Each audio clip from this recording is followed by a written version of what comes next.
오늘 생명 양식은 창세기 18장 9절부터 11절까지의 말씀이 되겠습니다. 구약 성경 창세기 18장 9절부터 11절 제가 봉독해 올립니다. 그들이 아브라함에게 이르되 내 아내 사라가 어디 있느냐 대답하되 장막에 있나이다. 그가 가라사대 기한이 이를 때에 내가 정녕 내게로 돌아오리니 내 아내 사라에게 아들이 있으리라 하시니 사라가 그 뒤 장막문에서 들었더라. 아브라함과 사라가 나이 많아 늙었고 사라의 경수는 끊어졌는지라. 이는 하나님의 말씀이니라. 아멘. 오늘 말씀의 제목은 말이 생각을 바꿉니다 라는 제목으로 함께 은혜를 나누길 원합니다. 오늘은 5월 첫째 주 어린이 주일입니다. 예수님은 이 어린아이들에 관해 다음과 같이 말씀하셨죠. 마태복음 18장 2절부터 4절의 말씀 보시면 예수께서 한 어린아이를 불러 저희 가운데 세우시고 가라사대 진실로 너희에게 이르노니 너희가 돌이켜 어린아이들과 같이 되지 아니하면 결단코 천국에 들어가지 못하리라. 그러므로 누구든지 이 어린아이와 같이 자기를 낮추는 그이가 천국에서 큰 자니라. 또 마태복음 19장 14절 말씀 보시면 예수께서 가라사대 어린아이들을 용납하고 내게 오는 것을 금하지 말라. 천국이 이런 자의 것이니라. 예수님의 공통적으로 하시는 말씀이 뭐예요? 어린아이 같이 되어야 천국에 들어갈 수 있다.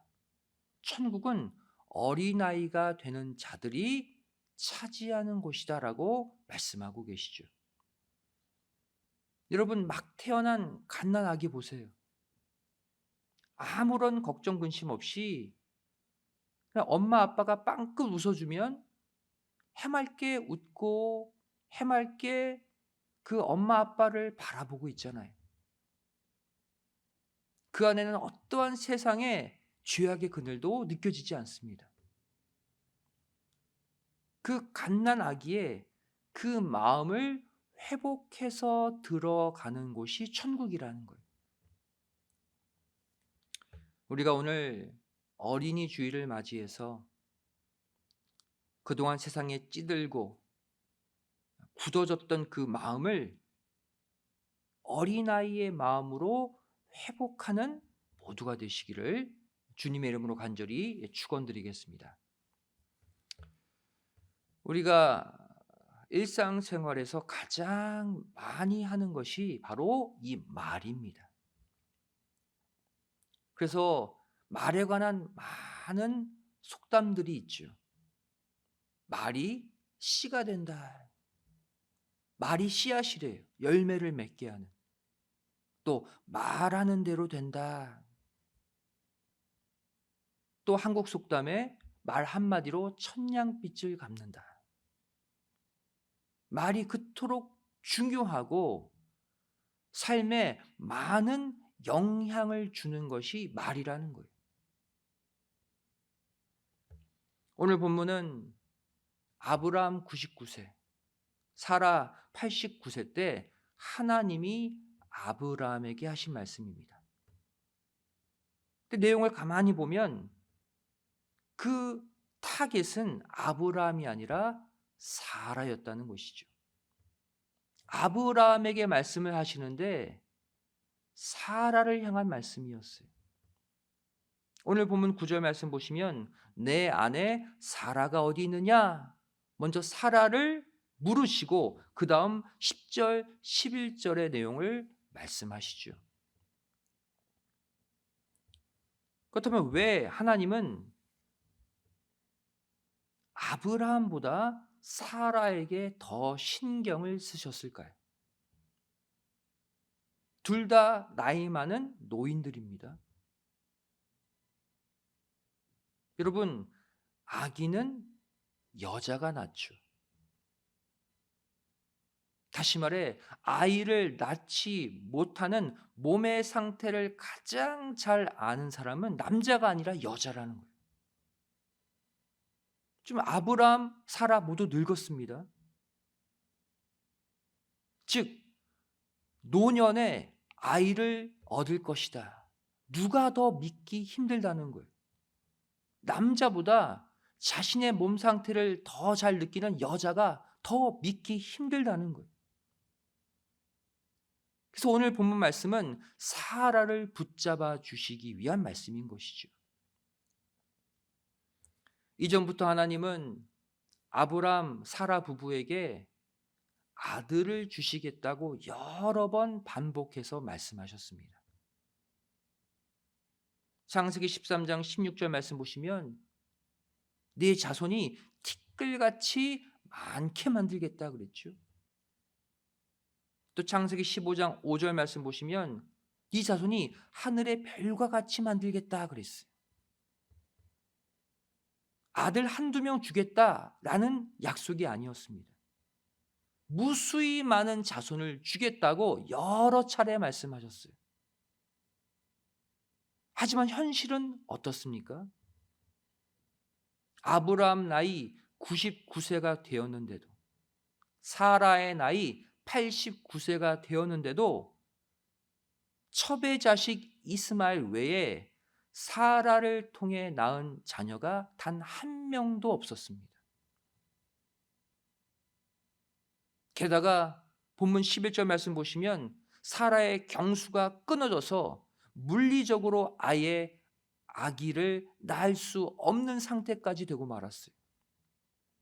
그런데 무슨 티끌같이 많은, 별과 같이 많은 자손, 이것이 믿어지겠습니까? 이렇게 모두 포기해야 될 그 상황이 되었을 때 하나님은 아브라함에게 뭐라고 말씀하셨습니까?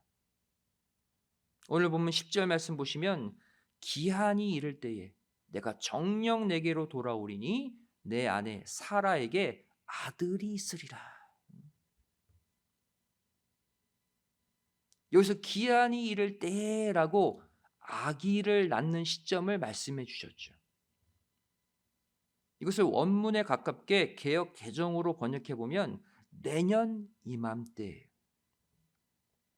지금부터 정확히 1년 후에 아들을 주시겠다는 거예요. 근데 지금 현재도 아이를 못 낳는 상태잖아요. 경수가 끊어졌습니다. 근데 지금 바로 주신다는 것도 아니고 내년 1년 후에 아들을 주시겠다. 절망에 빠진 이 노년의 부부에게, 그러니 이 말씀이 얼마나 믿기가 더 어려웠겠습니까? 따라서 장막 뒤에 숨어서 몰래 이 말씀을 듣고 있던 사라는 혼잣말로 다음과 같이 말했죠. 창세기 18장 12절에 사라가 속으로 웃고 이르되 내가 노쇠하였고 내 주인도 늙었으니 내게 어찌 낙이 있으리요. 무슨 내가 아들을 낳을까 불신했어요. 여기서 우리는 사라가 혼자 중얼거린 이 말에 한 가지 특징을 발견할 수 있습니다. 이 말의 주어, 주체가 모두 사라 자신이라는 거예요. 내가 노쇠하였고 내 주인이 늙었으니 내게 어찌 아들 낳는 낙이 있으리요.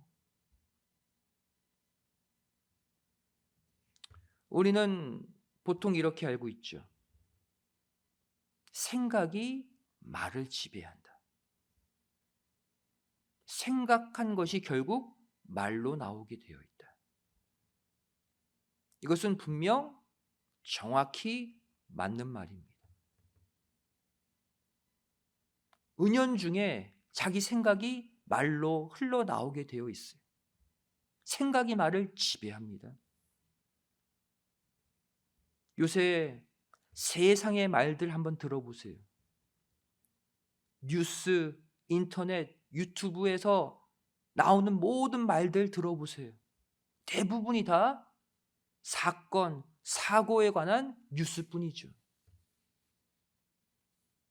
모두가 어두운 이야기들 뿐이에요. 그 가운데 누가 선행을 베풀었다, 누가 어려운 이웃을 도왔다, 이런 뉴스는 10개 중에 1개 나올까 말까 합니다. 무엇을 보여줍니까?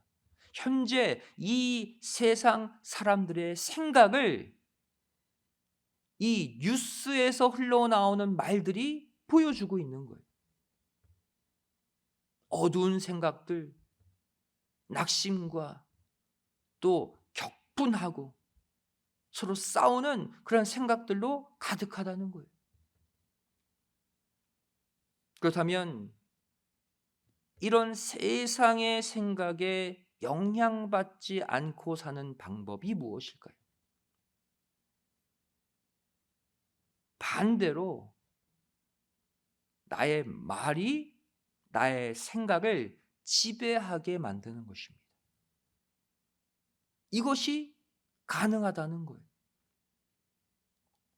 사라는 내년 이맘때에 아들을 주시겠다는 하나님의 말씀에 자신의 생각을 자신의 말로 내뱉었습니다.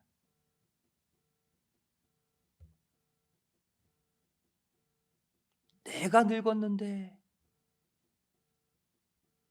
내 남편도 늙었는데, 내가 어떻게 아들 낳는 기쁨이 있을 수 있나?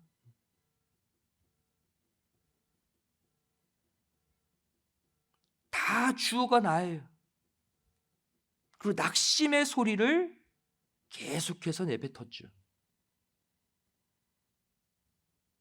이때 하나님은 10절에 이어 14절에 또다시 이렇게 말씀하셨습니다. 여호와께 능치 못할 일이 있겠느냐?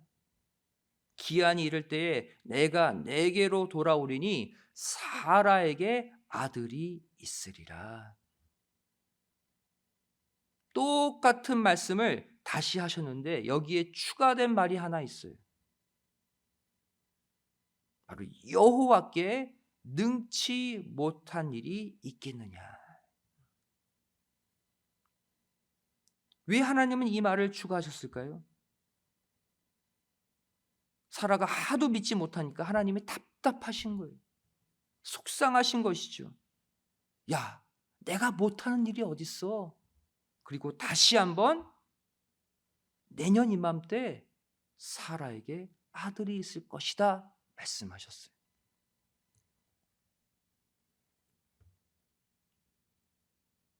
여기서 우리는 하나님의 말씀 가운데 또 다른 특징을 발견합니다. 이전에 사라가 했던 말에 주어를 바꾸어 버리셨다는 거예요. 내가 내게로 돌아오리니 그랬죠.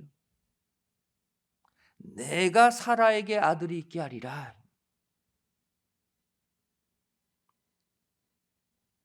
경수가 끊어진 사라는 분명 아들을 낳을 수 없습니다.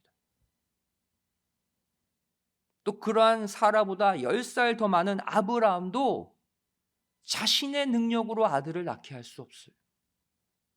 하지만 주어를 바꾸어서, 주체를 바꾸어서 여호와 하나님은 이 일을 하실 수 있습니다. 여기서 우리는 우리의 생각이 각자의 말을 지배하고 있는 이 현실을 바꿀 수 있는 놀라운 비결을 배우게 됩니다. 바로 나라는 주체를 하나님으로 바꾸어서 다시 말하는 거예요. 내 생각이 어찌하든 상관없이 내가 하는 모든 말들 가운데 주어를 내가 아니라 하나님으로 바꾸어서 말을 하는 거예요.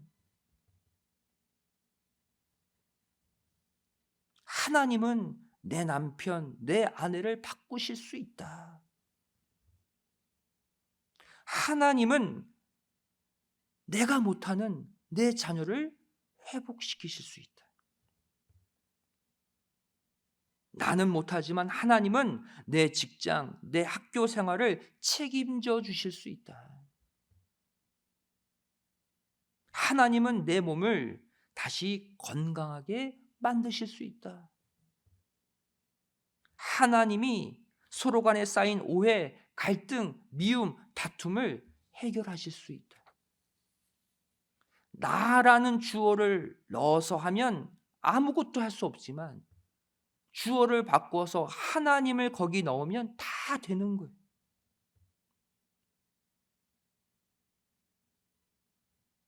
설사 현재 내 생각은 그것이 안 된다, 여겨진다 할지라도 하나님은 하신다. 하나님께서 반드시 하실 것이다. 이렇게 반복해서 말하고 고백하면 어느새 내 생각도 그 말을 따라가게 되어 있는 거예요. 이제부터 생각대로 말을 그냥 내뱉지 마세요. 내 말에 하나님을 넣어서 다시 그 말로 내 생각을 바꾸고 지배하는 모두가 되시기를 부탁드립니다. 광야 노정 가운데 있었던 가나안 정탐 사건 보세요. 12명의 정탐꾼이 가나안 땅을 함께 정탐했습니다. 그런데 10명과 2명으로 완전히 갈라졌어요. 똑같은 것을 보고 똑같은 것을 체험했는데도 10명의 생각과 2명의 생각이 완전 정반대였습니다. 생각은 말을 지배한다고 그랬잖아요. 당연히 10명의 말과 2명의 말도 완전 정반대였죠. 여러분 민수기 13장을 한번 보세요. 민수기 13장 25절부터 27절의 말씀 보시면 40일 동안의 땅을 탐지하기를 마치고 돌아와 바란 광야 가데스에 이르러 모세와 아론과 이스라엘 자손의 온 회중에게 나와 그들에게 회보하고 그 땅 실과를 보이고 모세에게 보고하여 가로되 당신이 우리를 보낸 땅에 간즉 과연 젖과 꿀이 그 땅에 흐르고 이것은 그 땅의 실과니이다. 여기까지는 12정탐꾼 모두가 같은 것을 보고 같은 생각을 하고 같은 보고를 했죠. 그런데 10정탐꾼은 이 땅의 상태만 본 게 아니라 그 땅에 사는 사람들까지 자세히 봤다는 거예요. 거기서 낙심이 된 것이죠. 민수기 13장 28절 29절 말씀 보시면 그러나 그 땅 거민은 강하고 성읍은 견고하고 심이 클 뿐 아니라 거기서 아낙 자손을 보았으며 아말렉인은 남방 땅에 거하고 헷인과 여부스인과 아모리인은 산지에 거하고 가나안인은 해변과 요단가에 거하더이다. 땅의 상태만 보고 오면 되는데 10정탐꾼은 무엇까지 보았습니까? 그 땅에 사는 거대한 족속들, 그들이 짓고 사는 거대한 성을 자세히 바라본 거예요. 왜? 이들과 싸워야 하는 전쟁에 대한 두려움, 근심의 마음이 이미 그 속에 있었기 때문에. 그래서 자신들이 들어가야 될 길, 그 지역만 본 게 아니라 가나안 사람들까지 자세히 본 것이죠. 이후에 10명과 2명은 완전히 갈라집니다. 민수기 13장 30절 31절 말씀 보시면 갈렙이 모세 앞에서 백성을 안돈시켜 가로되 우리가 곧 올라가서 그 땅을 취하자 능히 이기리라 하나. 여호수아 갈렙은 믿음의 눈으로 지형지물만 보고 올라가 싸우자 그랬어요. 거대한 사람 눈안에 들어오지 않았습니다. 31절에 열 정탐꾼은 어떠합니까? 그와 함께 올라갔던 사람들은 가로되 우리는 능히 올라가서 그 백성을 치지 못하리라. 그들은 우리보다 강하니라. 여기서 갈라져 버린 거예요. 열 정탐꾼과 두 정탐꾼의 차이가 무엇입니까? 사건을 이끄는 주어, 주체가 달랐다는 거예요. 여호수아와 갈렙은 모든 사건과 진행의 주체를 하나님으로 놓고 보았습니다. 내가 아니라 하나님이 하신다는 거예요. 하나님을 주어로 놓고 그 상황들을 본 거예요. 민수기 14장 8절 9절 말씀 보시면 여호와께서 우리를 기뻐하시면, 내가 기뻐하시면이 아니에요. 하나님이 기뻐하시면 우리를 그 땅으로 인도하여 들이시고 그 땅을 우리에게 주시리라. 누가? 하나님이. 이는 과연 젖과 꿀이 흐르는 땅이니라. 오직 여호와를 거역하지 말라. 또 그 땅 백성을 두려워하지 말라. 그들은 우리 밥이라. 여호수아 갈렙이 강해서가 아니에요. 하나님이 하시는 일이기 때문에. 그들의 보호자는 그들에게서 떠났고 여호와는 우리와 함께 하시느니라. 그들을 두려워 말라. 내가 강해서가 아니라 하나님이 나와 함께 하시기 때문에 가능하다는 거예요. 주체가 내가 아니라 하나님이 된 거예요. 반면 열 정탐꾼은 자신들의 생각, 모든 진행 과정의 주체를 자기 자신으로 놓았습니다. 민수기 13장 32절 33절 말씀 보시면 이스라엘 자손 앞에서 그 탐지한 땅을 악평하여 가로되 우리가 두루 다니며 탐지한 땅은 내가 본 땅이다 이거예요. 내 생각대로 판단한 땅이다 이거예요. 그 거민을 삼키는 땅이요, 거기서 본 모든 백성은 신장이 장대한 자들이며 내 눈으로 본 것을 평가하고 있죠. 내가 주체예요. 또 거기서 네피림 후손 아낙 자손 대장부들을 보아하니 우리는 스스로 보기에도 메뚜기 같으니, 내가 보기에, 하나님이 보시는 관점이 아니라 내가 보기에 나는 못 이긴다, 나는 연약하다, 저들이 나를 이길 것이다. 여러분, 우리의 생각들은 주로 우리가 겪은 체험을 통해 만들어집니다. 학습 효과라고 하죠. 학습된 것이 생각으로 고정되는 거예요. 그리고 그 생각이 우리의 말로 표현됩니다. 하지만 이 세상의 논리를 깰 수 있는 방법이 하나 있어요. 바로 믿음의 말, 긍정의 고백을 쉬지 않고 함으로 말미암아 그 말로 인해 내 생각을 바꾸어 버리는 거예요.